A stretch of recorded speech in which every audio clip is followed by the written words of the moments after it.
வணக்கம். மாநில செய்திகள் வாசிப்பவர் வடிவழகி கபிலன்.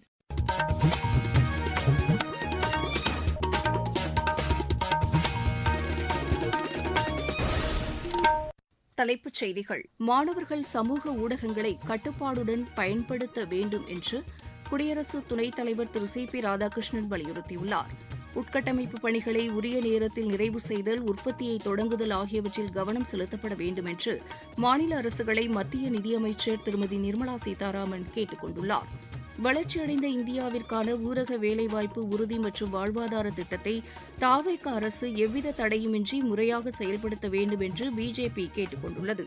செங்கல்பட்டு, விழுப்புரம் மாவட்டங்களின் ஓரிரு இடங்களில் இன்று கனமழை பெய்யக்கூடும் என்று வானிலை ஆய்வு மையம் தெரிவித்துள்ளது.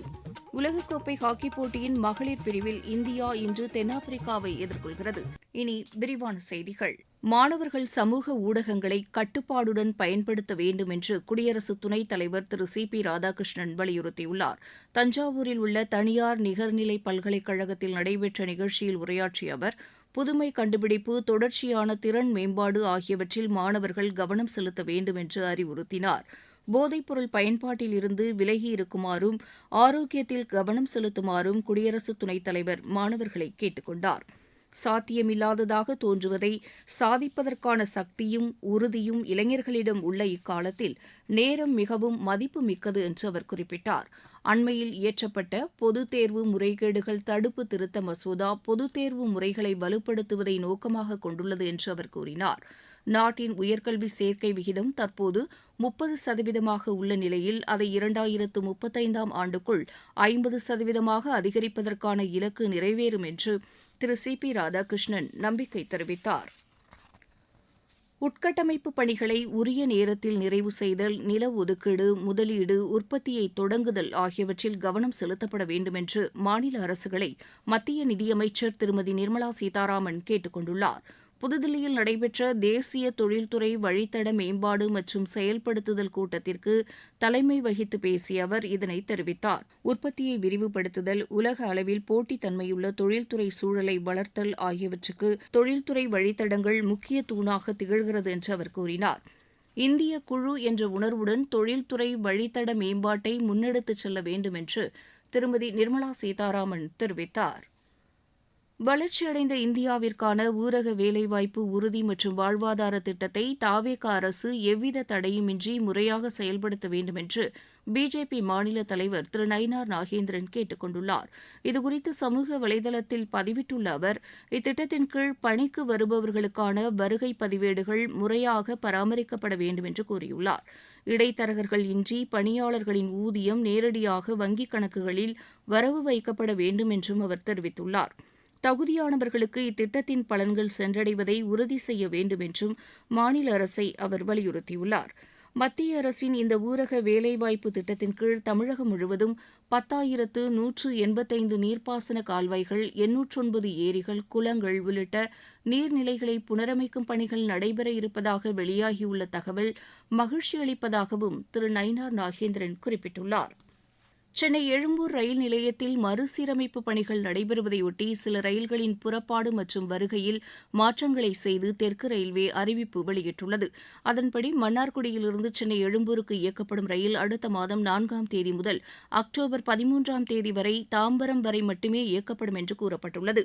திருச்சிராப்பள்ளியிலிருந்து இயக்கப்படும் மலைக்கோட்டை அதிவிரைவு ரயில் அடுத்த மாதம் 9ஆம் தேதி முதல் 15ஆம் தேதி வரையும், அதன் பிறகு அடுத்த மாதம் 21ஆம் தேதி முதல் அக்டோபர் 14ஆம் தேதி வரையும் சென்னை மாம்பலம் வரை மட்டுமே இயக்கப்படும் என்று தெரிவிக்கப்பட்டுள்ளது.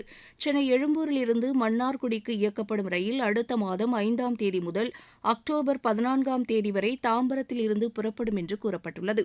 சேலத்திலிருந்து சென்னை எழும்பூருக்கு இயக்கப்படும் அதிவிரைவு ரயில் அடுத்த மாதம் 12ஆம் தேதி முதல் 15ஆம் தேதி வரை மாம்பலம் வரை மட்டுமே இயக்கப்படும் என்று தெற்கு ரயில்வே வெளியிட்டுள்ள செய்திக்குறிப்பில் தெரிவிக்கப்பட்டுள்ளது. நீங்கள் கேட்டுக்கொண்டிருப்பது மாநில செய்தி அறிக்கை.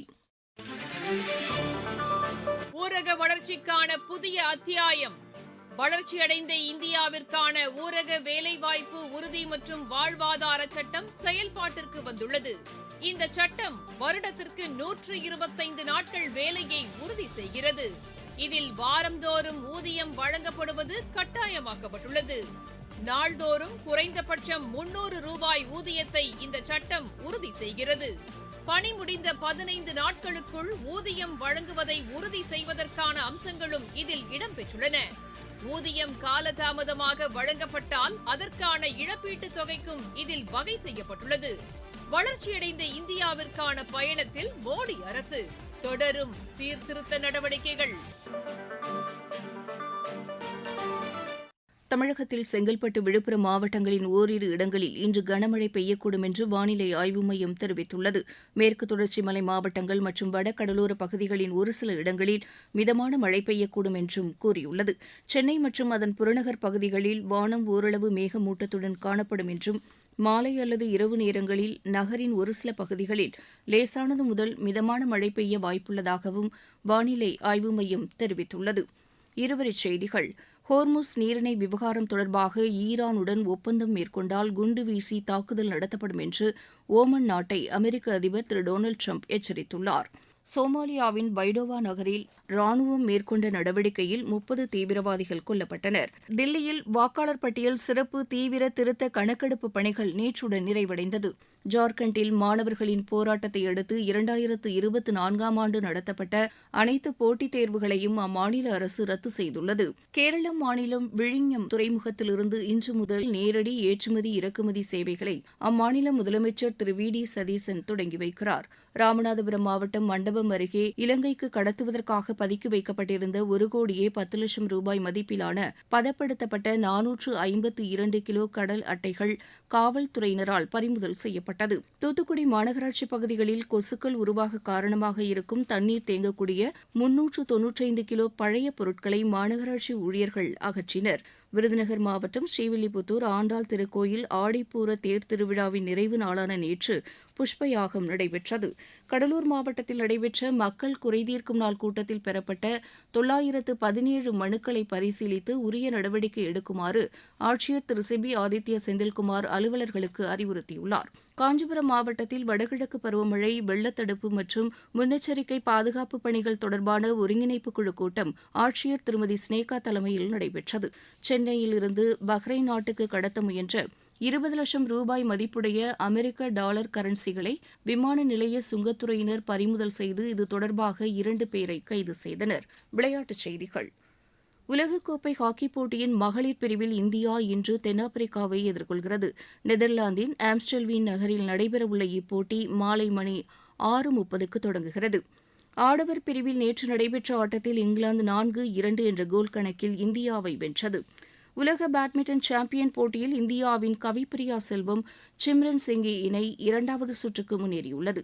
புதுதில்லியில் நடைபெற்று வரும் இப்போட்டியின் மகளிர் இரட்டையர் பிரிவு முதல் சுற்று ஆட்டத்தில் இந்த இணை 22-20, 21-14 என்ற செட் கணக்கில் ஸ்பெயினின் நிக்கோல் காருலா, கார்மென் மரியா இணையை வென்றது. செக் குடியரசில் நடைபெற்று வரும் சர்வதேச சேலஞ்சர் டென்னிஸ் போட்டியில் இந்தியாவின் ஸ்மித் நாகல் காலிறுதிக்கு முந்தைய சுற்றுக்கு முன்னேறியுள்ளார். ஆடவர் ஒற்றையர் பிரிவு முதல் சுற்று ஆட்டத்தில் அவர் 7-6, 6-4 என்ற செட் கணக்கில் பிரேசிலின் எட்பர்டோ ரிபைரோவை வென்றார். 18 வயதுக்குட்பட்டோருக்கான ஆசிய கோப்பை கூடைப்பந்து போட்டியில் இந்தியா இன்று கஜகஸ்தானை எதிர்கொள்கிறது. அகமதாபாத்தில் நடைபெறவுள்ள இப்போட்டி இரவு மணி 7:30க்கு தொடங்குகிறது. தமிழ்நாடு பிரீமியர் லீக் கிரிக்கெட் போட்டியில் சேப்பாக் அணி இன்று கோவை அணியை எதிர்கொள்கிறது. சென்னையில் நடைபெறவுள்ள இப்போட்டி இரவு மணி 7:30க்கு தொடங்குகிறது. ஆசிய ஓபன் ஸ்பீட் ஸ்கேட்டிங் போட்டி உத்தராகண்ட் மாநிலம் டேராடூனில் நேற்று தொடங்கியது. 14 நாடுகள் பங்கேற்றுள்ள இப்போட்டியில் இந்தியாவின் சார்பில் 130 பேர் பங்கேற்றுள்ளனர். வரும் வியாழக்கிழமை வரை இப்போட்டி நடைபெறவுள்ளது. மீண்டும் தலைப்புச் செய்திகள். மாணவர்கள் சமூக ஊடகங்களை கட்டுப்பாடுடன் பயன்படுத்த வேண்டும் என்று குடியரசு துணைத் தலைவர் திரு சி பி ராதாகிருஷ்ணன் வலியுறுத்தியுள்ளார். உட்கட்டமைப்பு பணிகளை உரிய நேரத்தில் நிறைவு செய்தல், உற்பத்தியை தொடங்குதல் ஆகியவற்றில் கவனம் செலுத்தப்பட வேண்டும் என்று மாநில அரசுகளை மத்திய நிதியமைச்சர் திருமதி நிர்மலா சீதாராமன் கேட்டுக் கொண்டுள்ளார். வளர்ச்சியடைந்த இந்தியாவிற்கான ஊரக வேலைவாய்ப்பு உறுதி மற்றும் வாழ்வாதார திட்டத்தை தாவேக அரசு எவ்வித தடையுமின்றி முறையாக செயல்படுத்த வேண்டும் என்று பிஜேபி கேட்டுக் கொண்டுள்ளது. செங்கல்பட்டு, விழுப்புரம் மாவட்டங்களின் ஓரிரு இடங்களில் இன்று கனமழை பெய்யக்கூடும் என்று வானிலை ஆய்வு மையம் தெரிவித்துள்ளது. உலகக்கோப்பை ஹாக்கிப் போட்டியின் மகளிர் பிரிவில் இந்தியா இன்று தென்னாப்பிரிக்காவை எதிர்கொள்கிறது. இத்துடன் இந்த செய்தி அறிக்கை நிறைவு பெற்றது.